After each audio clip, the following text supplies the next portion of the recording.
I'm hungry. I'm always hungry, but I'm ready to eat some bagels. Hello and welcome back to the You Wanna Bite Kitchen, or if it's your first time here, thank you so much for stopping by. I'm going to be testing out Joshua Weissman's New York style bagel recipe. I want to find out if it's possible to make bagels at home, how difficult it is, and if they actually come out good, or if you should just buy one. So the ingredients list is pretty simple. All you're going to need today is bread flour, salt, active dry yeast, sugar, and everything bagel seasoning, or whatever seasoning you want. But I am going to be making the superior bagel, which obviously isn't everything bagel. The first step of this recipe is to bloom your yeast. So to do that, you're going to combine 297 grams of warm water, 23 grams of white sugar, and 10 grams of instant dried yeast. And then leave this to sit for 10 minutes until it gets foamy on the top, and you're going to want to stir that in before mixing that into our dry ingredients, which is 500 grams of bread flour and 1.5 teaspoons of salt. Josh says to use his hands, but these nails were not meant for making dough, so I'm going to use the spoon for as long as I can and mix that up until it becomes kind of like a shaggy dough. And once it's reached that consistency, I'm going to pour it out onto a floured work surface here and begin to knead it. I'm definitely not a pro at this, but you pretty much just like pull and push the dough into itself, kind of folding it and squishing it all into a nice perfect ball.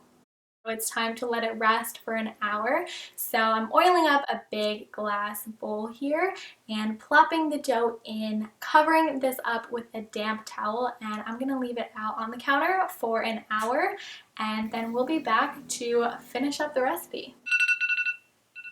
It's bagel time! So it's been an hour since my dough has been resting, and I can already see through the glass bowl that it has expanded quite a bit.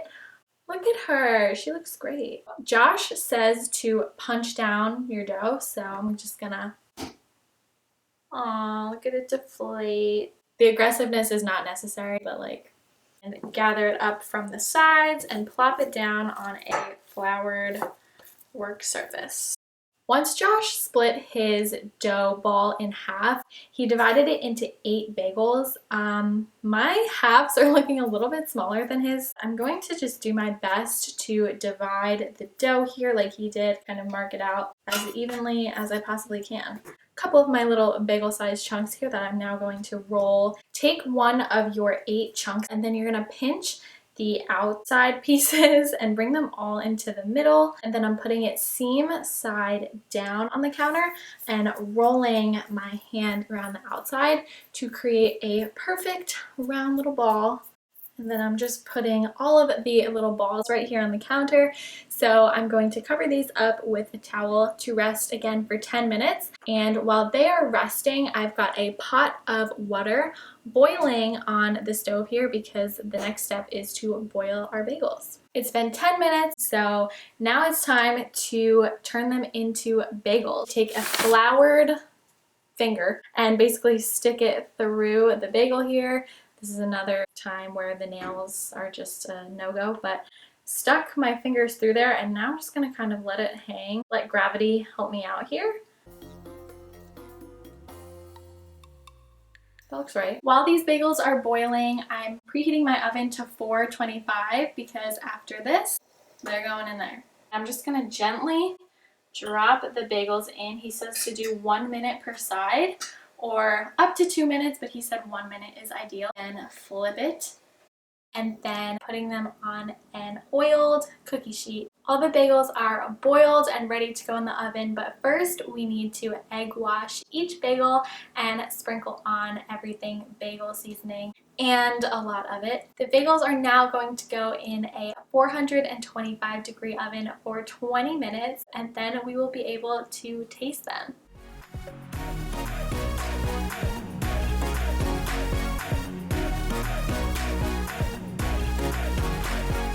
That is our final product. The bagels are out of the oven, and I'm excited to cut into one of these and see what the inside looks like. They look good, and the texture I think is there. It's definitely a beginner-friendly recipe that is worth trying if you have a bagel craving and want to try making them at home. I'm going to go ahead and turn this into a sandwich like I would usually get, with hot sauce on the bottom, topped with smashed avocado and scallions, then a scrambled egg with cheese and extra hot sauce. My final thoughts is that this is really good. The dough just needs a little bit of an extra punch, so next time I might add some more salt into the dry ingredients. That is it for today's video. If you enjoyed watching, please be sure to subscribe down below so you don't miss any of my upcoming videos, and leave me a comment down below letting me know if you want a bite of these bagels.